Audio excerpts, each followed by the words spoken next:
Well, would you look at that? What we have here today is the new Apple Watch Series 11. Apple did launch a couple of other Apple Watch models this year, like the SE3 and the Ultra 3, but today we're gonna be taking a look at the Series version. This is the most common or more standard version that people will go for, and it comes in at a price point of around $399 for the GPS model. Now, right off the bat, I gotta say, just compared to the previous generation, the Series 10, based on the spec sheet and also the keynote, it doesn't really seem like there was much of an update on this.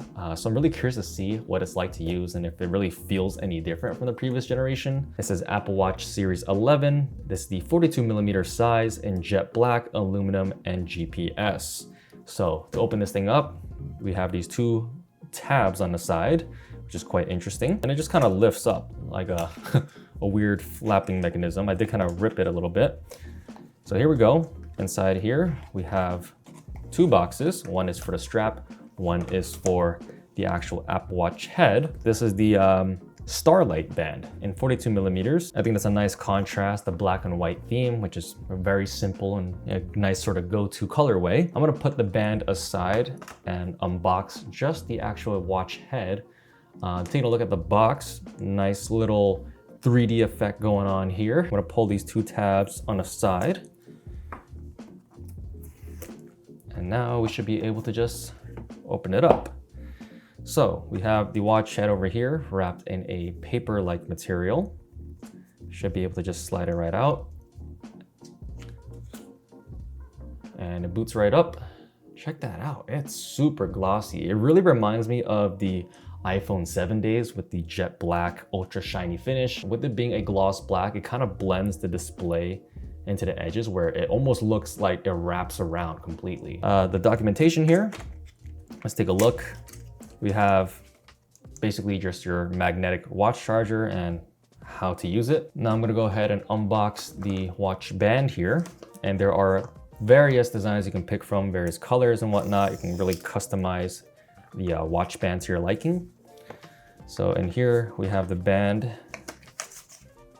like so. Oh, this one came with a sheet of paper. Very simple. And I believe I can just pop this right out of here. There we go, loosen that up. And it has a nice sort of rubbery kind of material to it. It's very smooth. And I actually really like these sport bands because they're very comfortable on your wrist. Unlike the loop ones and the metal ones, they actually feel very scratchy. So I actually prefer these standard ones. I'll go ahead and just attach this on here. It's just a magnetic connection. Slides right on, same thing with the other side. I was pressing things by mistake on here. Just by touching the display, it already is leaving a lot of fingerprints on here. So not much of a anti-fingerprint coating on here. So let's go ahead and put this on my wrist and see how it fits.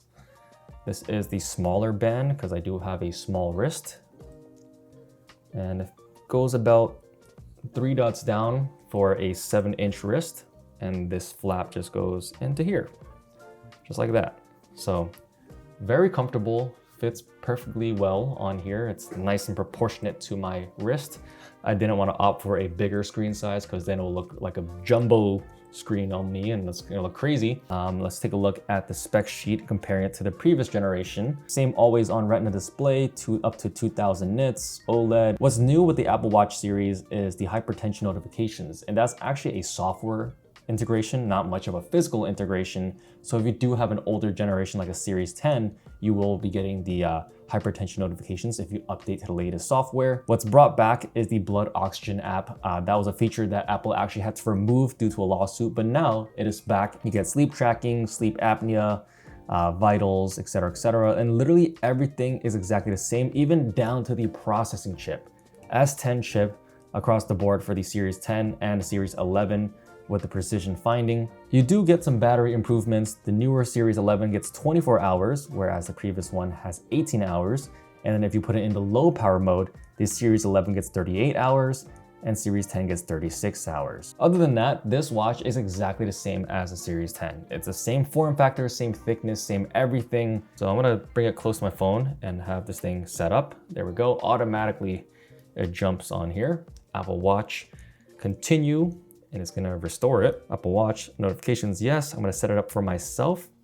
And now it's gonna have you scan this little theme on here. It's like an encrypted code to like communicate with your phone. Very interesting.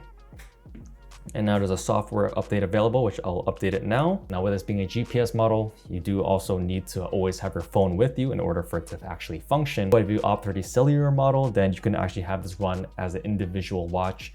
You don't even need your phone around with you and it'll always work, but that does cost more if you're gonna buy that version, and you also have to get a separate cellular plan. Alrighty, so the software update is complete. We are on watch OS 26. There are a couple more prompts to go through. Which wrist do you prefer it on? Left side. I'm gonna agree to the terms and conditions here.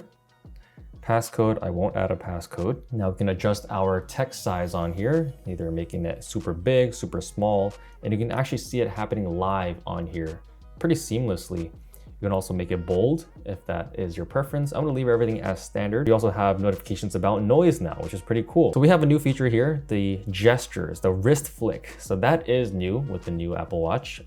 We used to have double tap, and this basically can allow you to make certain commands. Like if you have a notification, you read it and you wanna delete it, just go like that. There's a couple of warnings, and now it's gonna sync my iCloud account.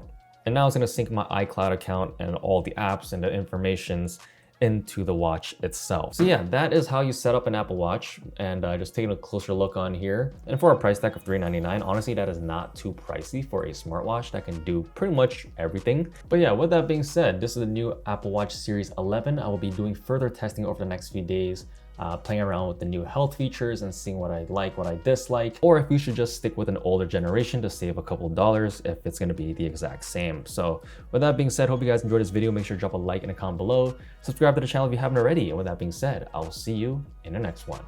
Peace.